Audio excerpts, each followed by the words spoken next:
This game I remember playing as a kid. It is one of the few good movie-based games to come out for the NES. On today's episode of Retro Reviews, I'm going to be talking about Batman for the NES. In the game, you play as Batman, fighting your way through 4 different areas of Gotham City, on your way to fight Joker in the final area.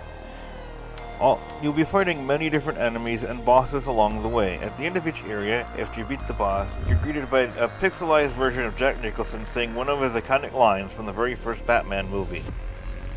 On to my review. So I remember playing it back as a kid at my friend's house, and we both had a hard time with the game. The game was a great gem to have for the NES, and for those Batman fans as well. However, the game does have a few issues that bug me, and here they are. First out, you start out with punching enemies, but you have to collect other items as you defeat random enemies that come to you. Second, you only get a limited number of those items to use for each one. I had to use cheats here just to get through the game, otherwise you'd have seen me how many times I've died playing it. Some of the enemies are ruthless and tend to be fast for anyone to even actually hit with anything at all, thus pushing you off the ledges and such.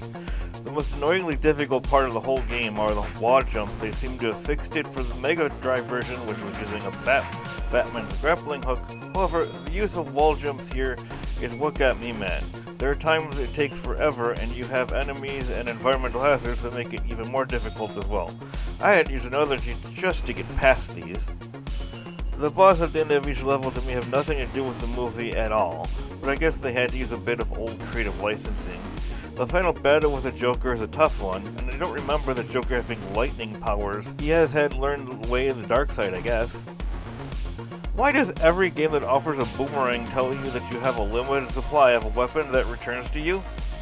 My overall review of this is simple.